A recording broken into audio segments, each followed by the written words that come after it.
Buenas tardes, alumnos. Vamos a empezar hoy día lo que son las fracturas de tobillo. Si nosotros vemos la anatomía del tobillo, vamos a ver que esta articulación está constituida por la extremidad distal de la tibia, la extremidad distal del peroné y la parte superior del astral. Esta es lo que es la articulación del tobillo. El peroné y la tibia, la parte distal, van a formar una mortaja y en la cual va a encajar la tróclea del astral. Entonces es una articulación, una trocleartrosis. ¿Cuál es la parte que da estabilidad al tobillo? Entonces, la parte ligamentaria es lo que le va a dar estabilidad al tobillo. Entonces, va a haber ligamentos que van del peroné al calcáneo y al astral. Vamos a tener el ligamento peroneo astragalino anterior, ligamento peroneo calcáneo y el ligamento peroneo astragalino posterior. En la parte interna vamos a tener estos ligamentos. El ligamento tibio astragalino posterior, tibio astragalino anterior, el tibio escafoideo y el tibio calcáneo. A nivel de la unión de la parte distal de la tibia con el peroné, vamos a ver los ligamentos que unen estos dos huesos. El ligamento tibio peroneo anterior, el ligamento tibio peroneo posterior y muy importante, un ligamento interóseo que une los dos huesos. Estos ligamentos le van a dar una estabilidad al tobillo. ¿Qué movimientos puede hacer el tobillo? Los movimientos principales son de dorsiflexión y de flexión plantar. Dorsiflexión de 20 grados y flexión plantar de 50. Cuando un pie hace el movimiento de inversión, significa que el pie va hacia adentro. Esta inversión es un movimiento compuesto por una flexión plantar, por supinación y por una rotación interna del pie. Para hacer inversión se tiene que cumplir estos tres movimientos. Y cuando se hace versión, la planta del pie tiende a mirar hacia afuera, va a haber lo contrario, flexión dorsal, pronación y rotación externa. Estos movimientos no son muy amplios. Entonces empezamos con la nosología de la fractura del tobillo. Estas fracturas de la articulación del tobillo son las lesiones óseas que se presentan con mayor frecuencia en todas las edades. Se dice que aproximadamente un 2% de la población en algún momento va a tener fractura del tobillo durante su vida. Se ve que las tasas más altas se dan en mujeres mayores. Y su importancia radica en la necesidad de obtener un tratamiento, una buena reducción anatómica que permita un resultado que devuelva su función total y que permita a esta estructura soportar el peso corporal.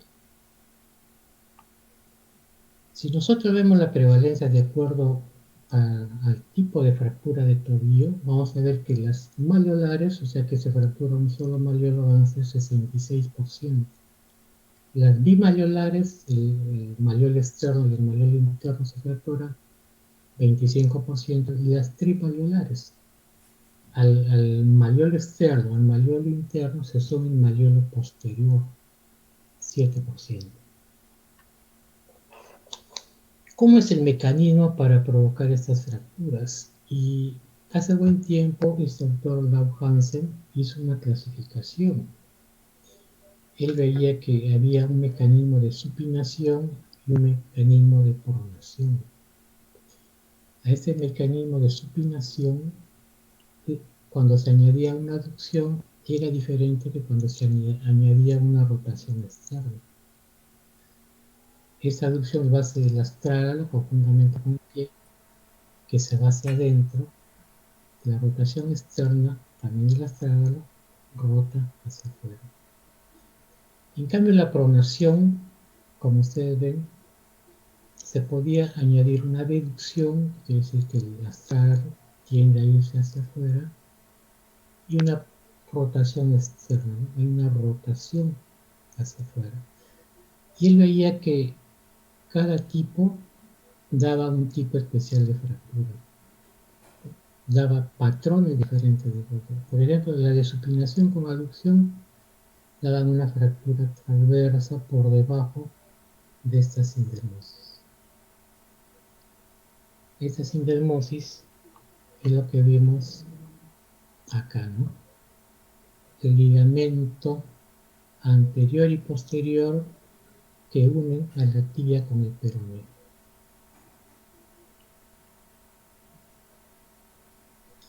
Entonces, cuando se hacía supinación-aducción, iba pasando por fases, ¿no? Cuando esta supinación-aducción no era tan brusca, producía una fractura transversa del malleolo peroneo, debajo de la sindermosis. Si ese traumatismo es mucho más intenso, ya comenzaba, aparte de esta fractura, comenzaba a provocar una fractura vertical del malleolo medial, ¿no? Por el borde del astrágalo que contacta con él. Cuando el mecanismo era una supinación y rotación externa, entonces, ¿qué pasa? Había una fractura por espiral del peroneo distal a nivel de la sindermosis. Cuando hay rotación, ese movimiento de rotación provoca fracturas espiroideas. Si este mecanismo el traumatismo era mucho intenso, más intenso, ya comenzaba a lesionar el ligamento tibio peroneo. Y si era mucho más intenso, ya comenzaba a lesionar el malleolo tibial. Hay que señalar que muchas veces este tipo de lesiones en rotación externa pueden provocar también lesión del malleolo posterior. Cuando ya no era supinación, sino era pronación, quiere decir que el pie se iba hacia afuera, iba a rotar hacia afuera la planta del pie. Entonces, al inicio podía presentar una fractura del malleolo medial, ¿no? Al irse el astrágalo hacia afuera, traccionaba los ligamentos y podía provocar una fractura por tracción, tipo abulsión.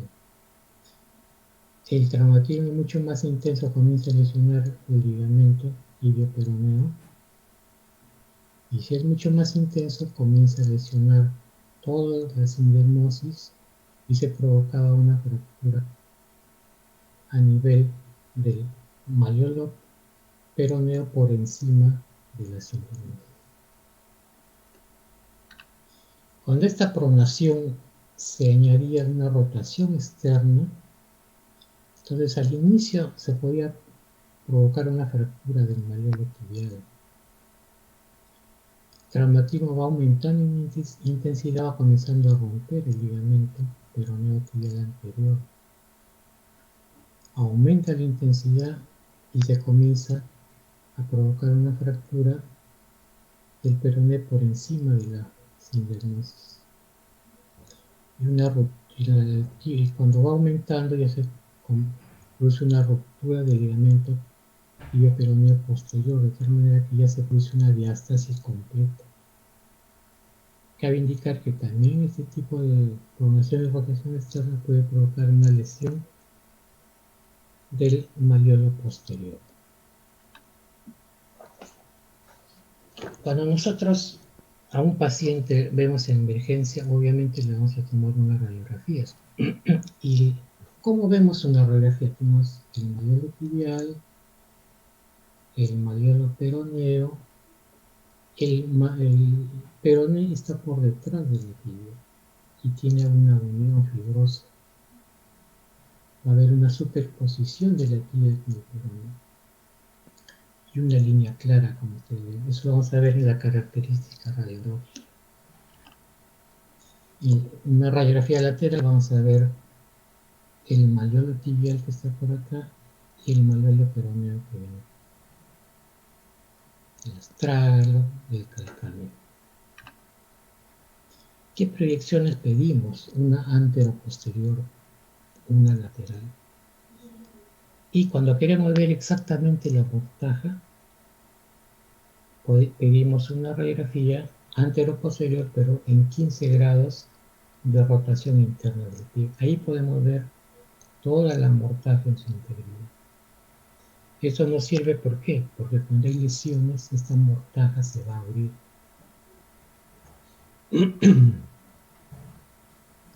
Entonces, cuando pedimos una radiografía para ver la mortaja, vamos a ver esto, que tiene que ser congruente, simétrico. Este espacio se llama claro medial. Este espacio debe ser menor de 4 milímetros. Si vemos que es mayor, ya estamos pensando que puede haber una lesión de este ligamento, que es el ligamento interno, llamado también deltoideo. Este es un ángulo, se llama talocrural, que mide 75-87 grados, que nos permite ver la distancia del peroneo a la tibia, ¿no? Generalmente las fracturas de tobillo pueden presentar un acortamiento del peroneo. Se dice actualmente que cuando se ha visto que este ángulo es anormal, pensando que hay acortamiento del peroneo, cuando se han tomado resonancias, se han tomado tomografías, se ha visto que no es así. De tal manera que este ángulo como que ya está pasando, como quien dice, al olvido, ¿no? Y la radiografía para ver si hay lesión de la sindesmosis, de la unión de la tibia con el peroneo, en la radiografía para ver mortaja y en la radiografía anteroposterior vamos a ver esto, ¿no? Les dije que había una superposición de la tibia con el peroneo, que es esta línea más blanca, y hay un espacio claro. Entonces, ¿qué pasa? Nos permite ver si hay una separación del peroneo con respecto a la tibia. Entonces, si es que el peroneo se separa, ¿qué va a pasar? Que este espacio o esta superposición tibio-peroneo va a ser menor, porque el peroneo va a tender a irse para acá. Pero en cambio esta línea clara, espacio claro, al irse el peroneo para acá, hacia afuera, va a aumentar. Entonces el espacio claro que debe ser de 5 milímetros aumenta. Estos son indicios de que puede haber una lesión de la mortaja. Como vemos acá, ¿no? Acá está totalmente alterado, ¿no? El espacio claro medial está alterado, la superposición casi nula, el espacio claro aumentado demasiado, ¿no? Son indicios de que hay una lesión de la sindesmosis. Cuando tenemos un paciente con fractura del tobillo, vamos a ver que son pacientes que vienen con dolor intenso. El paciente no puede apoyar el tobillo afectado, hay una cojera metálgica, va a haber grados de tumefacción, va a haber una deformidad, sobre todo cuando hay una subluxación, va a haber limitación funcional, movilidad normal, equimosis y crepitación.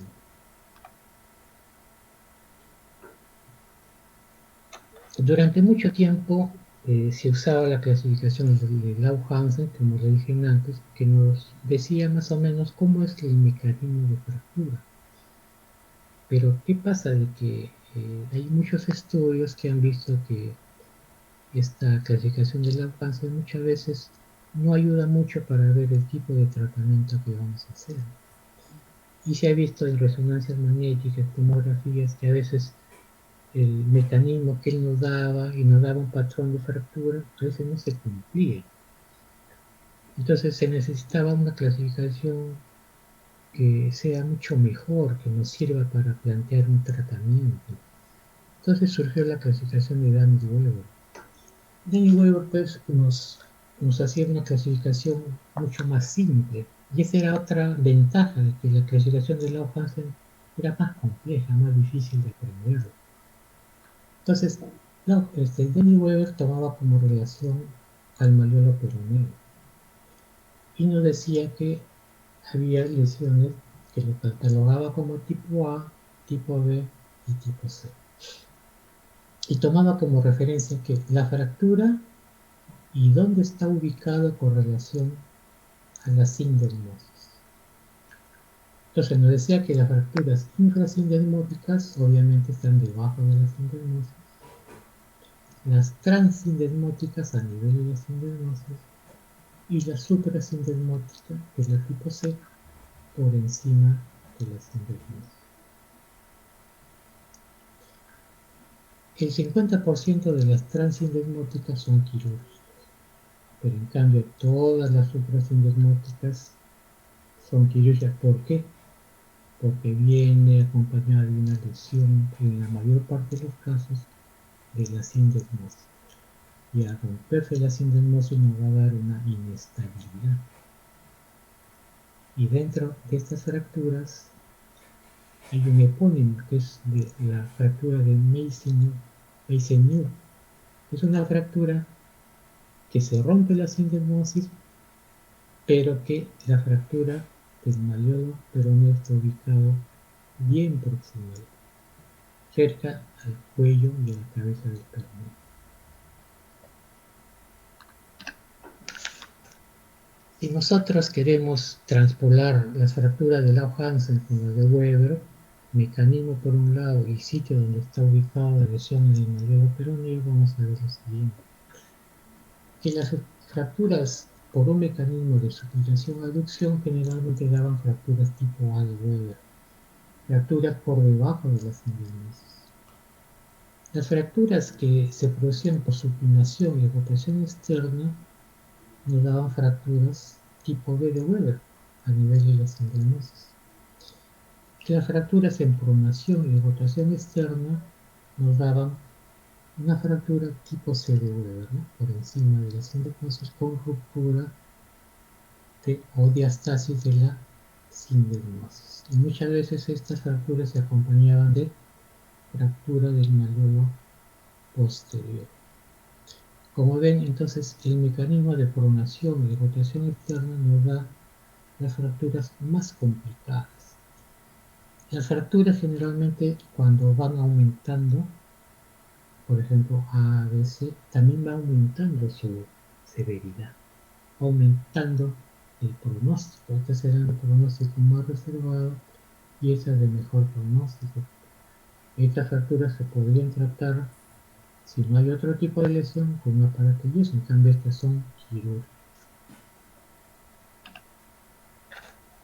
Entonces, una vez que tenemos nuestro diagnóstico encasillado en una fractura tipo Weber, tenemos que plantear un tratamiento. Y como todo en traumatología, vamos a ver un tratamiento conservador y un tratamiento quirúrgico.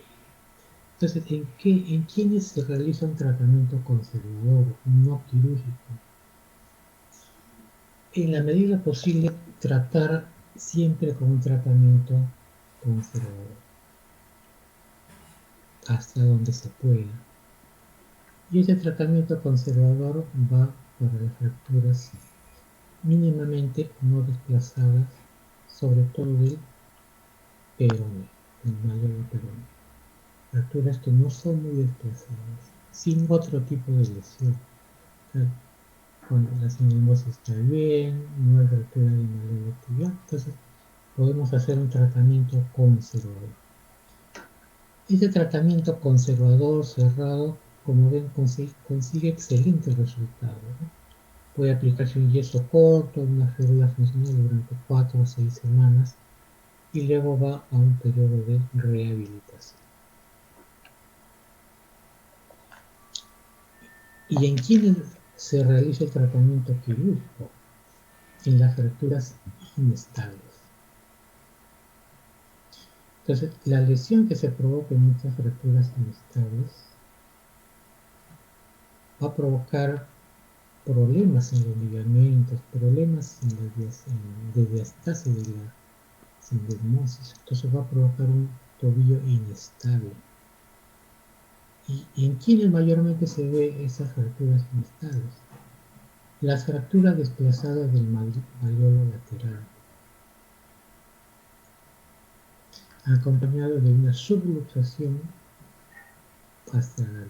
Acá el pie con el astralo están hacia atrás, es una subluxación. Las lesiones que afectan la sindesmosis tibia peronea con lesión medial asociada. Por ejemplo, acá está roto la sindesmosis. De todas maneras necesita un tratamiento quirúrgico.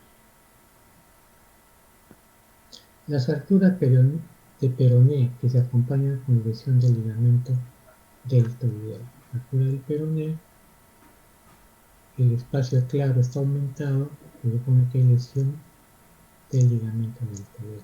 También tratamiento quirúrgico. Fractura del malleolo posterior. Acá vemos el malleolo posterior. Seguimos la línea articular de la tibia en su parte y vemos que hay un fragmento que está desplazado.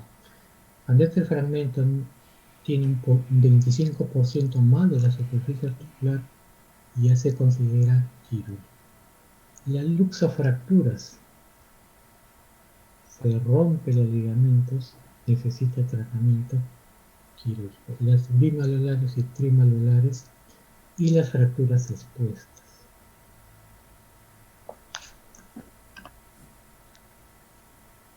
Entonces tenemos que ver qué principios de fijación vamos a hacer. Entonces vamos a tener que operar malleolos, el malleolo interno, el malleolo externo, el malleolo posterior y reparar las sindesmosis. El malleolo interno generalmente se opera una revisión abierta, se reduce la fractura y se coloca tornillo de esponjosa. Estos tornillos de esponjosa hacen compresión. Lo que se busca en estos fragmentos es que se comprima con la parte que queda de la tibia para garantizar su consolidación. Puede ponerse uno o dos tornillos. Ese tornillo tiene que ir perpendicular a la línea de fractura y tiene que hacerse una compresión.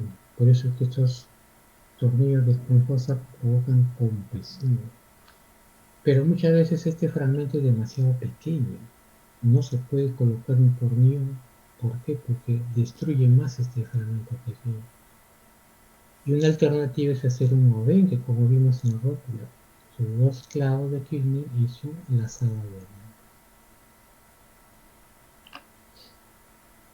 Pero muchas veces este malleolo tibial tiene un trazo muy vertical. Entonces es difícil colocar un tornillo. Muchas veces hay que colocar una placa con tornillo.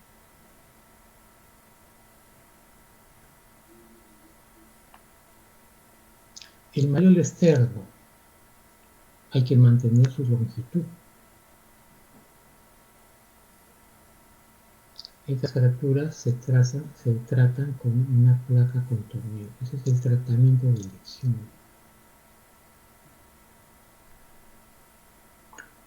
A veces cuando no tenemos mucho arsenal, el paciente no cuenta con recursos, entonces muchas veces se puede usar otro tipo de tratamiento, por ejemplo un tornillo de esponjoso, pero el tratamiento de lesión es la placa con tornillos, como vemos acá.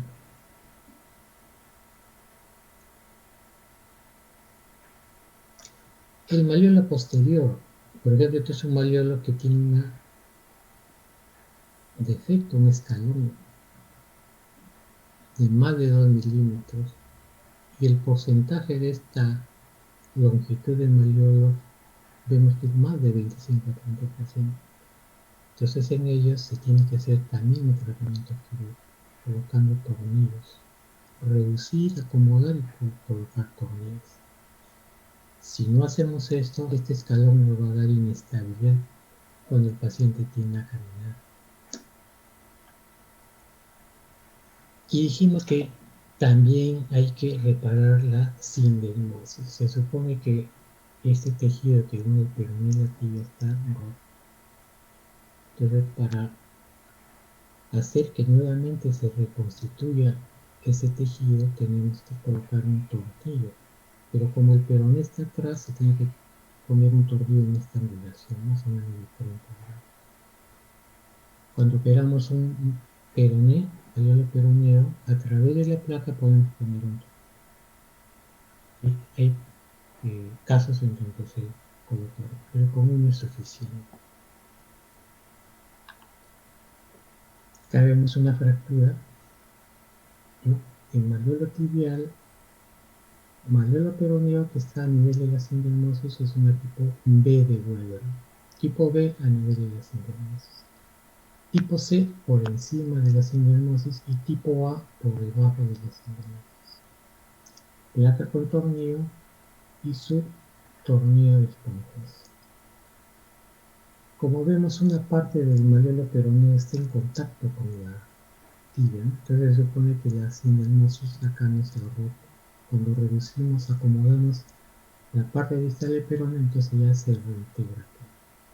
No necesitamos poner un tornillo que se llama de posición, porque no hay problema con la sindenosis.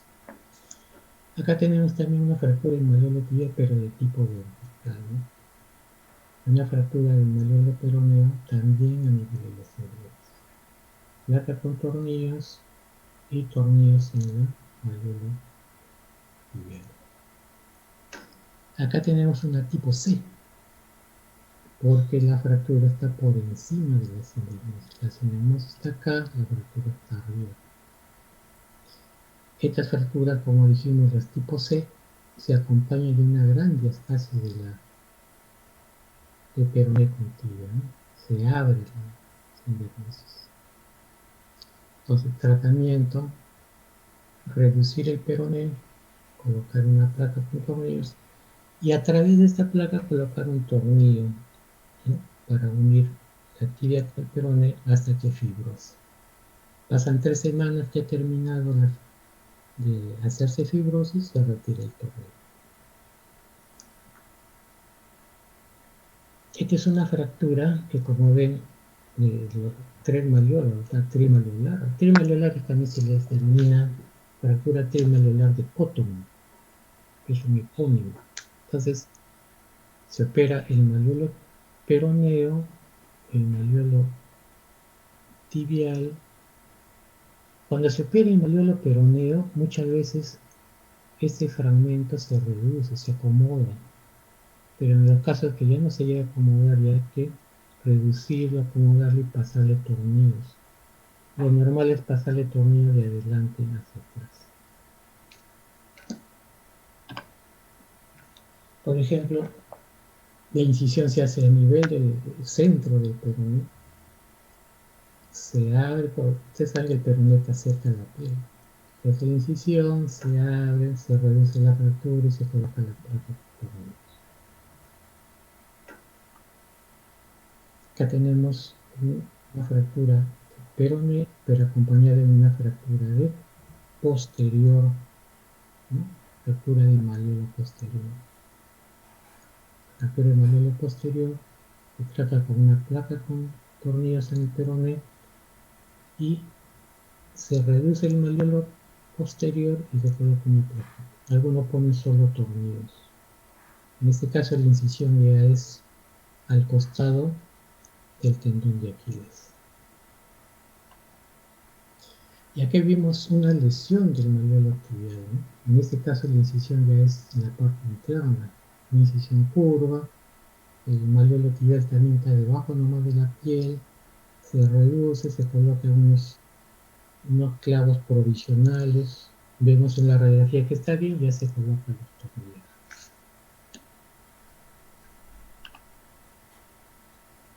A pesar de todo, las fracturas del tobillo pueden provocar complicaciones, ¿no? Una complicación es que nosotros operamos y se pierde la reducción. Es una operación, pero que vemos que pasa los días y se pierde la reducción. El malleolo tibial está por otro sitio. Está subluxado. ¿Qué ha pasado? Un clavo de que no es suficiente también para reducir el maleolo tibial. Si no tenemos un buen maleolo tibial, un buen sostén, el astrágalo puede migrar. Otra complicación es la consolidación defectuosa en el organismo. No ha consolidado bien. Esto provoca un desgaste de la articulación.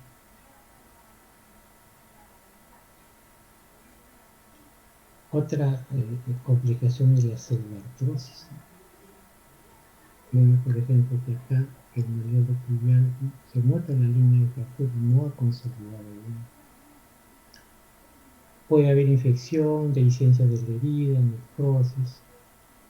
Va a haber una movilidad limitada del tobillo. Miren cómo queda un tobillo. El tobillo tiende a irse hacia adentro. Un tobillo varo. El paciente va a tener problemas para caminar. Va a haber una artrosis de tobillo y una artritis postraumática, ¿no? Muchas veces estos pacientes tienen que someterse a una artrosis para alinear el pie. La artrosis significa que esto tenemos que fusionarlo, sacar todo este tejido cartilaginoso en mal estado y unir la tibia con el astrágalo como si fuera un solo hueso. Hasta aquí estamos viendo las fracturas del tobillo. El siguiente tema es el esguince del tobillo. El esguince del tobillo es la distensión o ruptura total o parcial de los ligamentos, como consecuencia de una tracción o excesivo estiramiento del mismo, como por ejemplo este mecanismo de inversión. Al hacerse este mecanismo, esta tracción puede lesionar los ligamentos. Los esguinces del tobillo se constituyen una de las patologías más frecuentes de todo el sistema musculoesquelético. Se estima una incidencia de un caso por cada 10.000 habitantes. Inclusive se dice que esto es por día. Estos esguinces son responsables de más del 40% de los traumatismos atendidos en las emergencias. Cuando se da una emergencia, la gran cantidad son esguinces de tobillo. Esta lesión ocurre 2 a 3 veces más frecuente en el tobillo dominante. Si usted es derecho, usted es el tobillo dominante es el que más se lesiona. Pero ¿qué pasa con los esguinces? Muchas veces no le dan mucha importancia, el paciente también a veces no le da importancia. Tiene un esguince de tobillo, a veces no va al hospital. Si va al hospital le decimos hay que ponerte un aparato de yeso, le dicen no, el aparato de yeso no va a poder ir a trabajar, yo tengo que trabajar. ¿Y qué pasa? Entonces son tobillos mal curados. Estos tobillos mal curados tienden a la cronicidad, tienden a dolor residual, inestabilidad articular. Las lesiones laterales por un mecanismo de inversión son las más frecuentes. Y de los ligamentos que vimos al inicio, la lesión de este ligamento peroneo astrágalo anterior es la más frecuente, un 70%. Le sigue el ligamento calcáneo peroneo y por último una lesión combinada de 25%. Si vamos a la parte medial, cuando hay un mecanismo de eversión, al revertir el pie tracciona esta zona medial. Entonces, pero solo las lesiones son un 5%.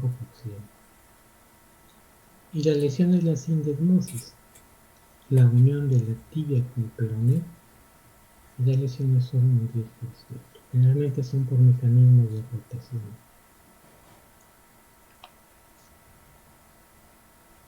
Cuando vemos un esguince de tobillo, tenemos que clasificarlo según grado. Y generalmente esta clasificación es para todos los ligamentos. El primer grado es una elongación del ligamento con micro-roturas. El segundo grado, una ruptura parcial. Ya comienza a haber lesiones del ligamento, pero no son totales todavía. Y el tercer grado ya es una ruptura completa.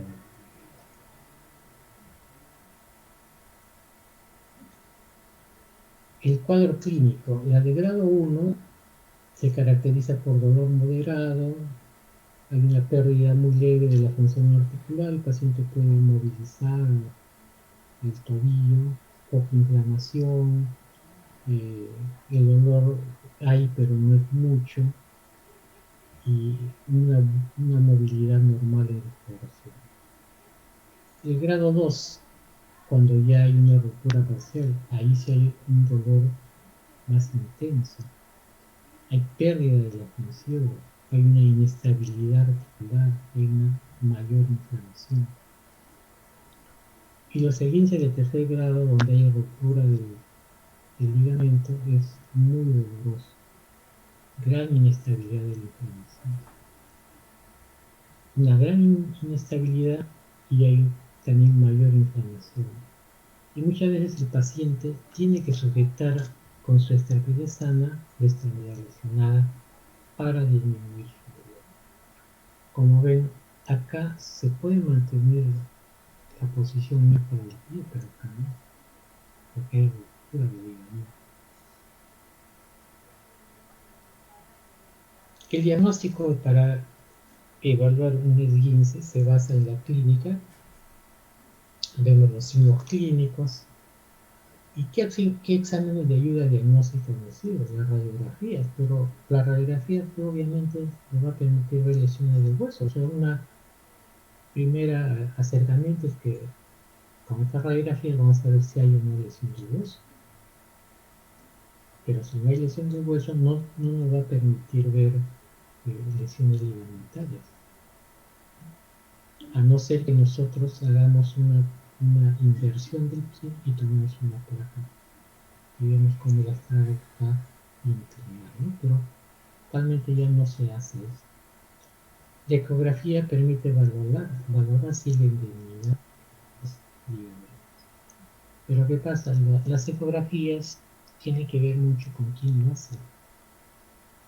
Si ustedes toman una ecografía de tobillo, en un sitio le puede decir que tiene lesión parcial, el ligamento, van a otro sitio y dice que está normal, y van a otro sitio y dice que es lesión total. O sea, la ecografía depende mucho quién la hace. La tomografía nos permite ver el plano óseo, ¿no? Si hay algún fragmento que se ha desprendido.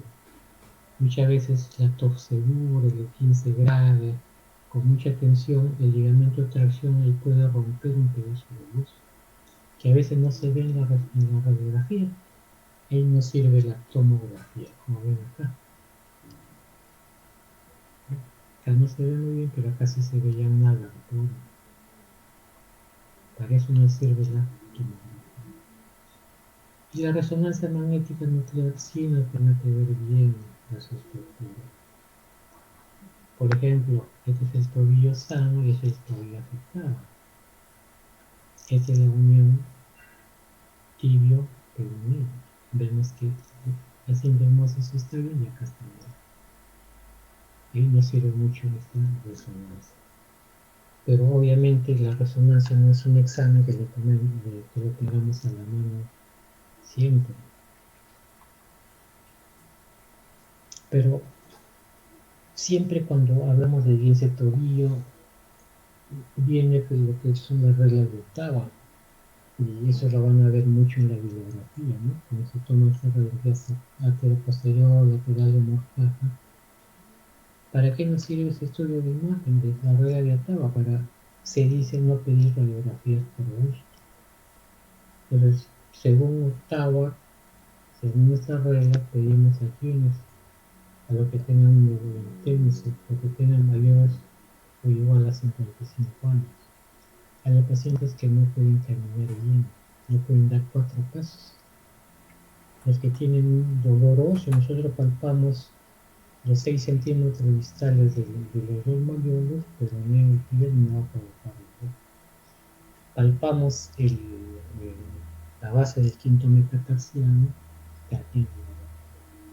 Si tenemos eso, pedimos una placa. Pero actualmente, usted sabe que por el problema legal, pues, muchas veces ya la mayoría de pacientes pedimos radiografía. Y como vimos en antes, las radiografías a veces no nos permite ver con exactitud que haya lesión del ligamento porque es un poco grande, pero sí nos puede dar ciertos indicios, ¿no? Por ejemplo, esto, ¿no? Nos puede dar un indicio que esa línea clara media les comentaba, nos puede dar un indicio que el ligamento del tobillo está roto. Acá, por ejemplo, tomamos una radiografía y vemos que la sindesmosis está bien. En el tobillo normal vemos que la superposición está bien, tiene la longitud normal, la línea clara también, y aquí vemos que ha desaparecido, ¿no? Aumentar la línea clara y casi desaparecido la superposición. Este es un indicio de que tiene una lesión de la sindesmosis. ¿Cuál es el tratamiento? Poner el tornillos para unir el peroné y la tibia hasta que cicatrice el tejido de la sindesmosis. Estas esguince de tobillo vamos a tener un tratamiento inmediato y un tratamiento definitivo. Primero hay que determinar el alcance de la lesión.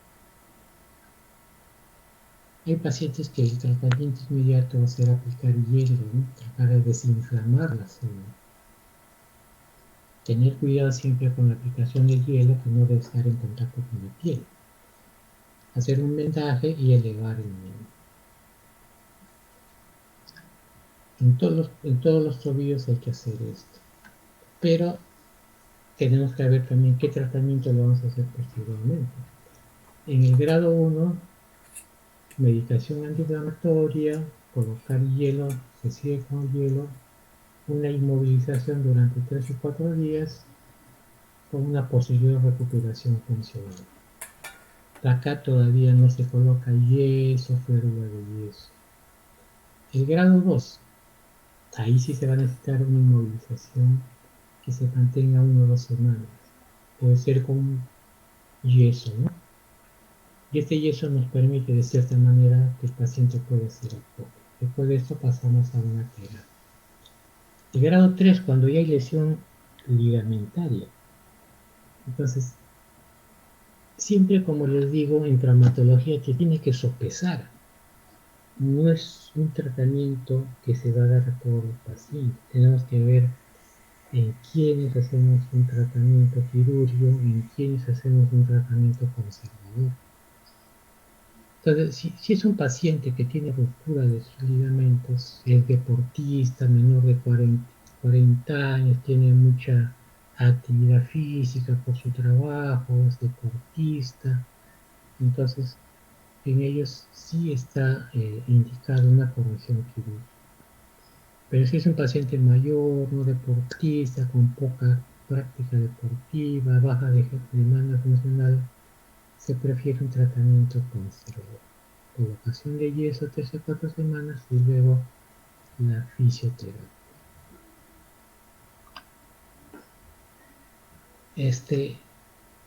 Las fracturas de tobillo y las fracturas y los esguinces de tobillo, que eran la clase de hoy, pero creo conveniente que también tocar la fractura del pilón, porque estas son fracturas muy importantes. Esta fractura del pilón es diferente a la fractura del tobillo, pero la fractura del tobillo tenemos en los malleolos, malleolo interno, malleolo posterior. Pero ¿qué pasa con estas fracturas que se dan en toda esta parte? Estas son las fracturas del pilón, también llamado plafón o techo, que es la zona metafisiaria que afectan la articulación, como vemos acá, ¿no?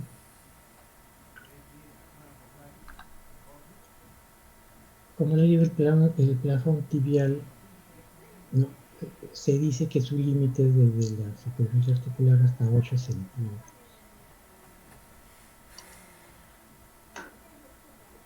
Si vemos la carie articular es así, es como un techo. Esta fractura de pilón tibial representa entre 5 al 7% de toda la fractura de tibia. Hay un predominio masculino, 57 a 65%.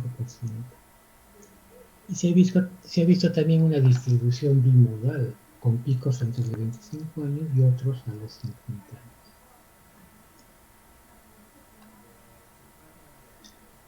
Y como siempre, traumatismo de alta energía, traumatismos de baja energía. Eso lo vimos ayer en la fractura de platillos tibiales. Fractura de alta energía, accidente de carretera, traumatismo por precipitación, como gente que practica el esquí. Al caer se pueden fracturar. Estos son traumatismos de alta energía. Pero ¿qué pasa? Si son de alta energía, también viene con más problemas. Las lesiones son mucho más cominitas. La lesión de tejidos blandos es más grave. Y son las fracturas desplazadas. Y el traumatismo de baja energía generalmente son personas de edad avanzada, se tropiezan y se fracturan el pilón. Son menos cominitas, menos lesión de tejido blando, ¿no? Como dice acá, son hasta cierto punto benignas.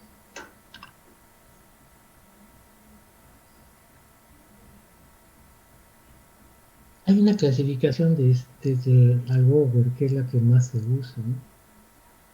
Él lo clasifica en el tipo 1, tipo 2 y tipo 3. Como ven acá, las tipo 1 son fracturas. En todos los tipos, mejor dicho, la fractura llega a la articulación. Las tipo 1 generalmente no hay mucho desplazamiento. En las tipo 2 sí hay desplazamiento. Pero en la tipo 3, ¿cuál es su complicación, su complejidad? Que en la zona de la articulación va a haber más fragmentos. Y estos más fragmentos hacen que sea más complejo. Va a ser más fácil tratar esta fractura, un poco menos fácil tratar esta, pero va a ser más complicado tratar esta porque hay muchos fragmentos. ¿Cómo hacemos para reducir, para que esta superficie sea lisa, sea anatómica? Estos pacientes requieren una evaluación clínica bien prolija y siempre hay que ver la condición de las partes blandas, porque son traumatismos de alta energía. Evaluar la parte vascular, evaluar la parte neurológica. Hay que poner atención en el síndrome compartimental. Es decir, se comporta como las fracturas que vimos ayer, que son de alta energía. Entonces, estas fracturas, aparte de la clasificación de la parte de hueso, tenemos que hacer una clasificación de la parte de exposición. Como ustedes han visto en su clase de complicaciones de las fracturas, lo que son las fracturas abiertas, ¿no? La clasificación de Gustilo. ¿Cómo hacemos el diagnóstico? Mediante ayuda por imágenes. Como siempre, la radiografía es el primer examen, pero muchas veces tenemos que hacer también tomografías. Esta tomografía nos va a indicar mayormente cómo es el desplazamiento, qué fragmentos tenemos. Podemos ver la carilla, cuántos fragmentos tiene. Es decir, nos va a permitir hacer una buena planificación de qué cirugía le vamos a hacer.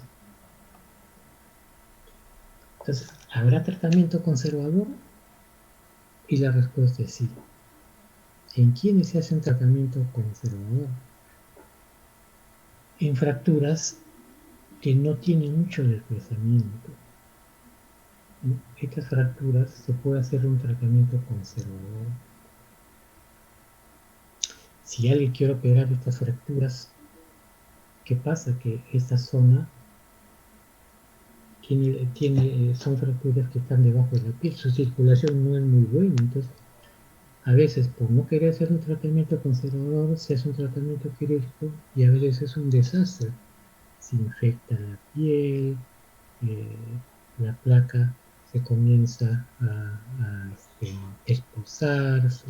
Entonces, si se puede, mejor hacer un tratamiento conservador y sobre todo en personas de mayor edad.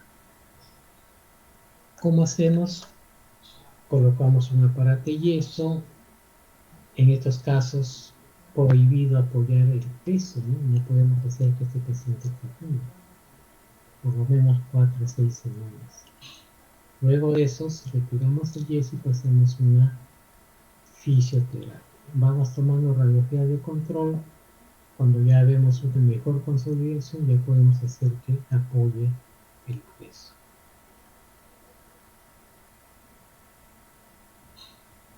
¿Cómo planificamos nuestro tratamiento quirúrgico?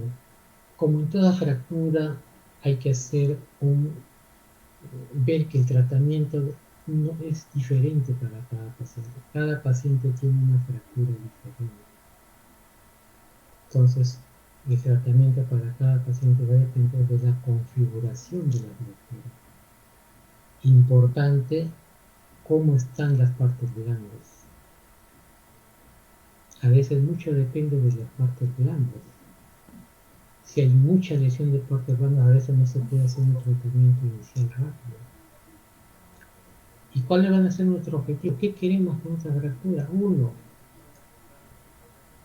restaurar la longitud, que esta fractura no se acorte. ¿Cómo hacemos para que no se acorte esto? Operamos el peroné. Si nosotros reducimos, acomodamos el peroné, ponemos una placa, entonces esta distancia esta longitud que se mantiene del peroné va a ser que también se mantenga la longitud del eje. Porque estas fracturas de pilón muchas veces no tienen apertura de las membranas. ¿Cuál es nuestro siguiente objetivo? Restaurar esta superficie. No puede quedar una grada, tiene que ser liso. Luego, obviamente que como va a haber lesiones por aplastamiento, muchas veces vamos a necesitar ¿qué? Injerto. Luego de eso estabilizamos esta columna, como con placas. Y muy importante es el manejo de la lesión de tejido blando. Y por último, que es lo más importante, que este tobillo sea funcional, que tenga buen movimiento. ¿Cómo hacemos el manejo? Inicialmente es mejor, como son fracturas de alta energía, colocar un fijador para hacer una estabilización inicial, para mantener la distracción, para manejar los tejidos blandos cuando hay herida. Una vez que los tejidos blandos están bien, entonces podemos pasar al tercer punto, ¿no? El primero ha sido mantener la estabilidad con un fijador, el segundo ha sido el manejo de partes blandas y el tercero va a ser un manejo definitivo. Entonces, ¿qué pasa? Este fijador, si vemos que está cumpliendo su función, lo podemos dejar. Mantenemos el fijador. Inclusive lo podemos mantener hasta que sea un tratamiento definitivo. También podemos quitar el fijador y pasar a hacer una reducción abierta con incisión en la piel y colocar placa. Un tercer punto es cambiar el fijador por otro y añadirle una osteosíntesis mínima. Este es básicamente cómo se encara o cómo se maneja una fractura del pilón que son de alta energía. Por ejemplo, acá tenemos una fractura del pilón. Se estabiliza con fijador, provisionalmente se mantiene la longitud y después se ha pasado una placa con torno. Acá tenemos una fractura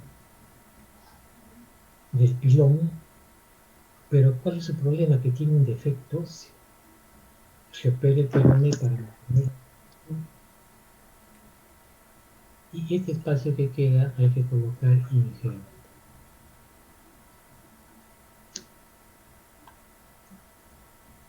Esta es una fractura también del pilón. Mire cómo se va hacia el valgo y todo esto, y ahí el tobillo. Se pone un fijador inicial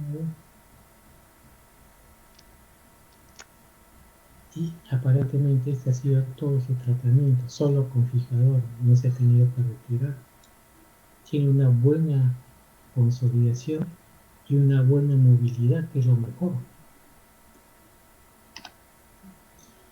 Esta es una fractura del pilón tratada con tornillos nada más, sin placa, pero con un fijador. Fijador más potente es el mismo. Cuando en lugar de placa solo se ponen tornillos, solo se ponen clavos, es un osteosíntesis mínimo. Se retira el fijador, queda con sus tornillos. Buena consolidación. Esta es una fractura también del pilón, como ven, bastante compleja, ¿no? Se colocaba inicialmente un fijador, se aprovechó para estabilizar con una plaquita. El peroné en este caso no se ha tratado con una placa por alguna razón, solo se ha puesto un clavo. Ese clavo va a mantener la distancia. Posteriormente, que está mejor, se coloca ya la placa con tornillo. Otra fractura del pilón totalmente desplazada con varios fragmentos. Como ven acá, la tomografía se ve mucho mejor. Acá el pie y el tobillo se han ido al varo.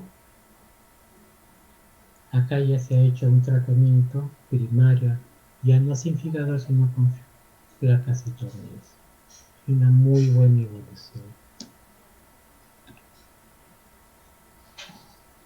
Estas fracturas tienen múltiples complicaciones porque son de alta energía.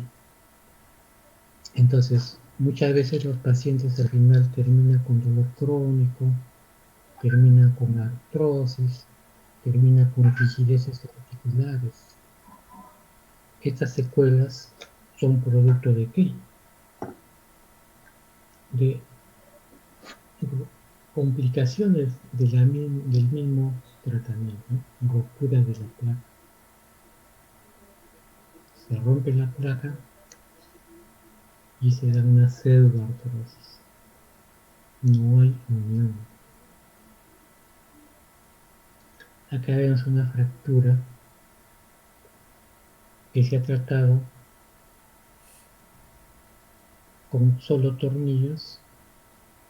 Como vemos, probablemente ha hecho una artrosis en la articulación del tobillo y se ha artrodesado. La artrodesis es un tratamiento para las fracturas que ya comienzan a provocar una artrosis que molesta al paciente. Artrodesis significa fusión de la articulación. Se quita todo el tejido cartilaginoso, fibrótico, y se unen los dos huesos, como que si fuera un solo hueso de la tibia con el astral. Y vemos una secuela ya de que ha quedado una consolidación viciosa de una fractura del pilón tibial. Este paciente, el pie y el tobillo se han ido hacia el valgo. ¿Cuál sería su tratamiento? Una artrodesis. ¿Y qué pasa con estas fracturas? Que estas secuelas que tienen muchas veces son pacientes que ya quedan incapacitados. Capacidad permanente parcial o total. No pueden trabajar. Bueno, doctor Johanny, quería aumentar esta fractura del pilón porque me parecía muy importante son lesiones muy graves.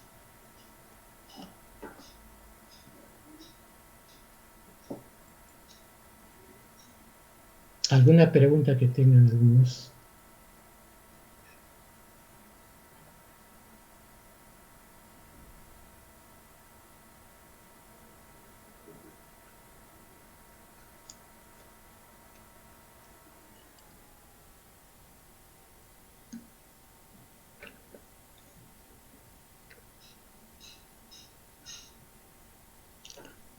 Soy Johanny, ¿están haciendo alguna pregunta?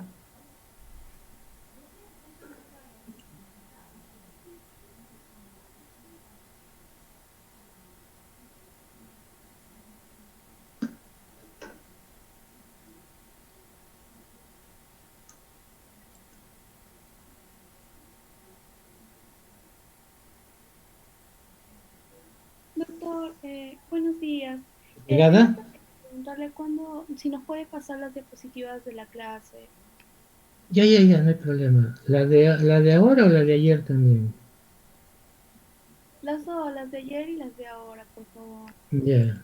Acá hay una pregunta que están haciendo, pero no lo logro ver bien en el chat. Dice, ¿cuándo la palabra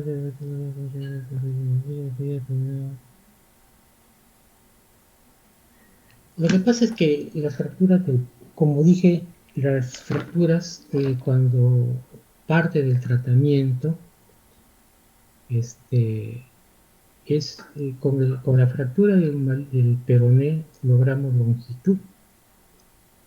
Y otro de los aspectos era reducir la pared medial de la tibia. Entonces por eso se coloca una placa en esa zona.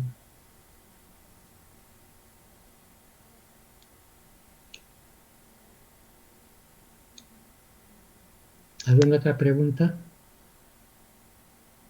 Soy delegada.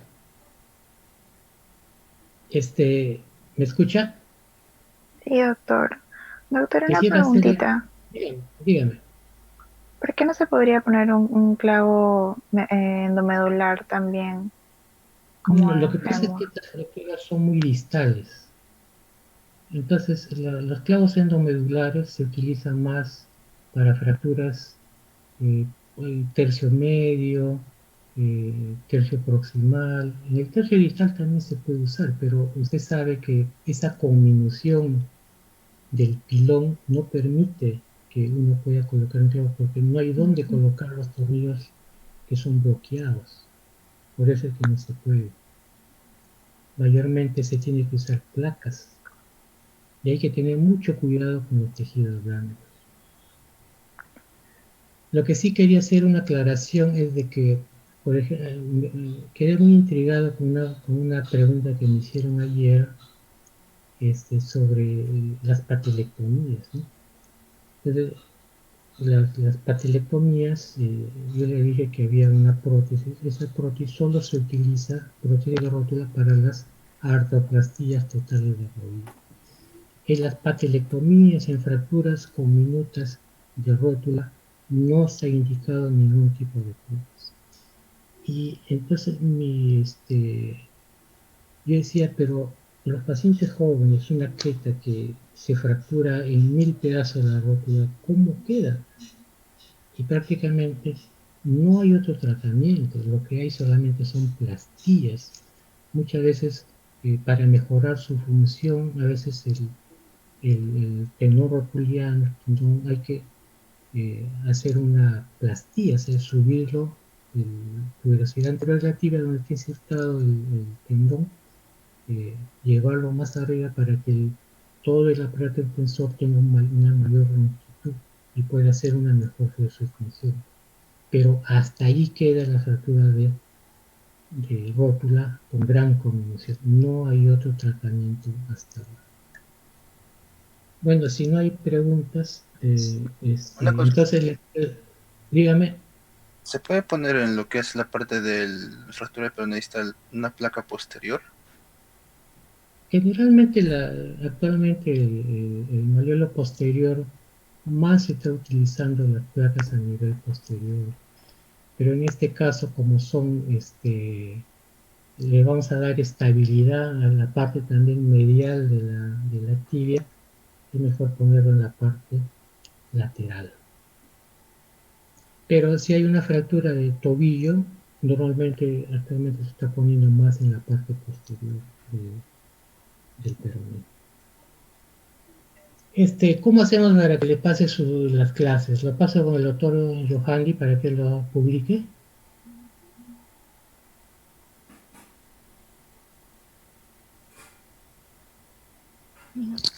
Creo que por acá también también se puede subir.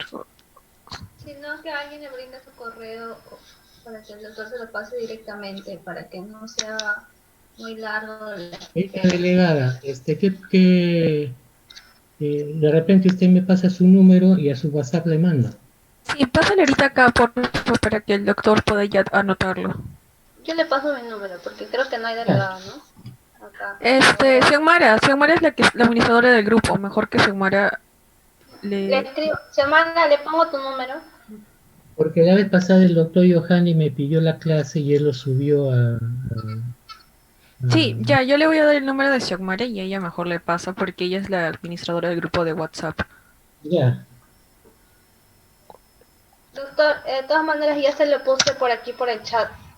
Ahí ya A ver. toda también la pasó. Y ahí Dale, está el número. 953. Sí, ese es el número. Envíeselo a ella si puede, por favor. Por favor, No se doctor. olviden que mañana tienen una discusión de tobillo. Mañana hay clases normal, ¿verdad? No, creo que el viernes, ¿no? Sí, creo que el viernes, doctor. Para su caso clínico vean bien lo que es el tobillo. Es un caso clínico muy interesante para que lo puedan desarrollar. Bueno, queridos alumnos, nos vemos en la próxima clase. Que les vaya bien. Ya, doctor. Gracias, Gracias. doctor. Gracias, doctor. Gracias, doctor. Claro,